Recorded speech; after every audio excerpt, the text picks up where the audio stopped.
Hey everyone, welcome back to the YouTube channel of OCD Recovery, where today I'm going to talk about all my experiences and the largest misconceptions when it comes to breathing OCD.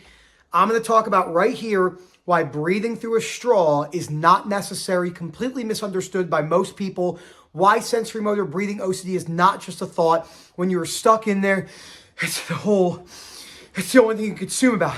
You can't catch your breath. And it's all you can think about, to the point to where I wasn't doing any activity. I was stuck 24/7. I went to the mental hospital. The police were at my house all the time for self-harm ideations. I mean, it was one of the worst times of my life. I've been recovered for years.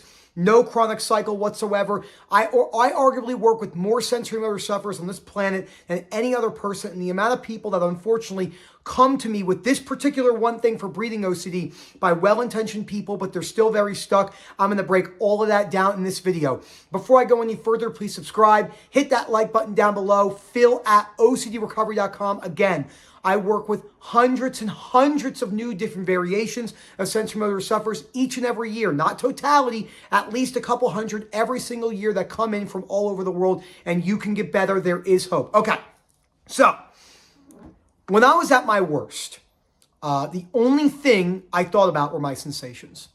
And I had many different ones. It's all the same premise for the most part. If I cannot stop noticing this for the rest of my life is ruined. And then what people do is they try to get to a place of habituation. Anyone that uses the term habituation as a primary mode of therapy, coaching, are definitely leading you in the wrong direction. Yes, by changing your belief systems, by changing your behaviors, by wearing your discomfort, you will become habituated. But when you're working with someone and they tell you your number one goal is to become habituated, which means habituated, aka not notice your breathing anymore, you're running around all day using what I'm about to talk about as, if I keep just doing that, I'll get used to it, I'll habituate, I won't notice it anymore. That is a major compulsion. Okay, so this right here is a straw, obviously. It's a cool straw, a bench straw. And what people do, well-intentioned individuals, have people do stuff like this for 5 or 10 minutes to mimic the shortness of breath. And then what happens is it may give some people relief. Then they hold on to that. And they're like, well, I have to keep on doing that and keep on doing that. And now they're forcing ERP. ERP, direct exposure to your sensations, the big five: blinking, breathing, swallowing, saliva, your heartbeat, and any other, by the way, there's thousands of variations of hyper-awareness: TMS and chronic pain, CRPS, IBS, vertigo, dizziness, limb hyper-awareness, consciousness hyper-awareness, hyper-awareness of your thoughts, all very similar. If I can't stop noticing this, my life is ruined because I can't concentrate, I can't be present. With breathing OCD, there is an element of, what if I forget how to breathe and I pass out and die? We're not going to go into that in this video, but that does exist for many people. So now they think that this is their key out. But what the person that you're working with does not understand, it's not just a thought. It's not the thought of noticing your breathing forever. It's the locked in sensation. And second of all, you're going to breathe every day for the rest of your life. Last time I checked. If you figured out a way to live your life without breathing zero, no breathing whatsoever, please let me know, because that is an anomaly. I want to put you in the Guinness Book of World Records and send you to all the top research facilities on earth. It's not possible. You're going to blink for the rest of your life. You're going to salivate.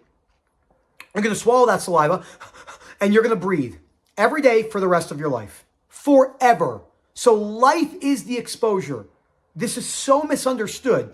And again, I went to all these different facilities, the mental hospital. I went to one of the biggest clinics in America that people know so well. I got a brain scan done. Again, these people are just trying to help. They're just misguided because they have no understanding of OCD. And I get it. It's very hard to understand this OCD, just like I could read 1,000 textbooks on having a menstrual cycle, and I have never had a menstrual cycle, so I have no emotional connection to a menstrual cycle. It's the same thing like this, same thing with addiction, same thing with going to space. Who's going to know more? Someone that's been to space and lived there for a year and maybe read no books on going to space, or someone that works at NASA and has read 100 textbooks on space. They've never been to space. They have no idea what going to space is like, and this is the exact same thing.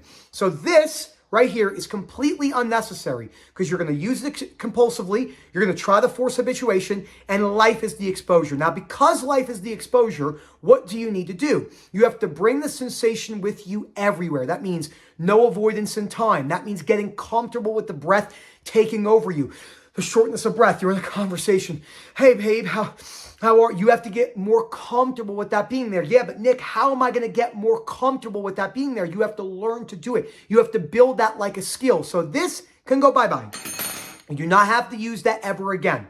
Life is the exposure. Your life needs to look exactly as it would if you did not have breathing OCD or any other variation of OCD, but specifically sensory motor, also known as somatic OCD, also known as hyper-awareness. Again, sensory motor OCD, especially breathing, has some of the worst advice I've ever seen. You can find some moderate advice on contamination, health, magical thinking. Once you get to sensory motor, existential, solipsism, other variations of fear of death, I mean, it's game over. You're just not going to find really any good advice unless the person has lived it day in, day out like I have, not wanting to be alive anymore for an extended period of time. I mean, I had a period of time where even just walking up my stairs right here, now look at me. If you're in the What's Up groups, if you watch our channel, I live in Colorado. We have 58 14ers, so 14,000 foot mountains. So about, what is that, 4,250 meters. I've hiked about 20 of them in 13 different ones and 20 times. I just did my first one of the season on Sunday. Actually is what we call the easier 14ers. You start at 11,000 feet, and it's about 3,500 feet of just pure elevation up and about 3.5 miles. So it's very vertical. When you're up at 14,000 feet, I believe it's 57 to 60% sea level oxygen. So if you've never done a 14er before, it can be very hard. I do tons of hiking outside of 14ers. I don't have, it's literally like I never had it.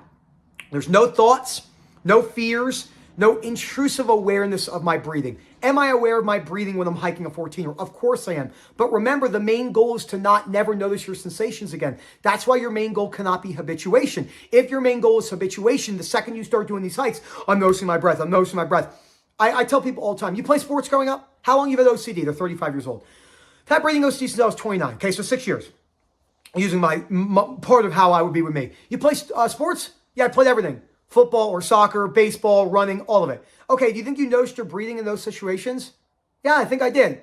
But what's the difference? It's locked in through a fear cycle. Just having that realization is not going to be enough to get rid of it, but it's going to start to give you momentum in the direction. So again, this does not need to happen. There is no need for any direct exposures to your breathing sensation unless it's a very, very, very specific case. And I choose what those cases are from my extensive knowledge of, more than like I said, being one of the top people in this particular category of OCD on earth, plus going through it myself, plus realizing when someone is so scared, I mean, you're all scared, but there are particular cases, less than 3%.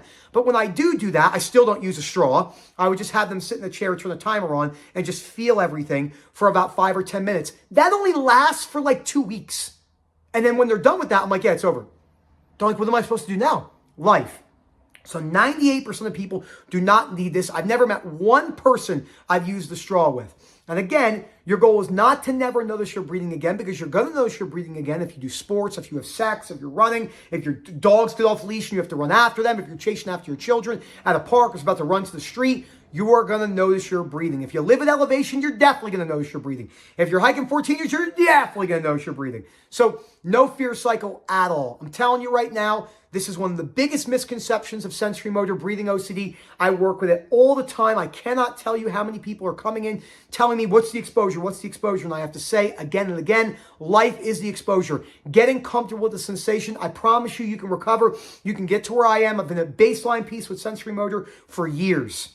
Okay, almost coming up on 4 years now. You can do it too. Phil@ocdrecovery.com. Let me know what you think. Hope to hear from you soon. And as always, enjoy the rest of your day.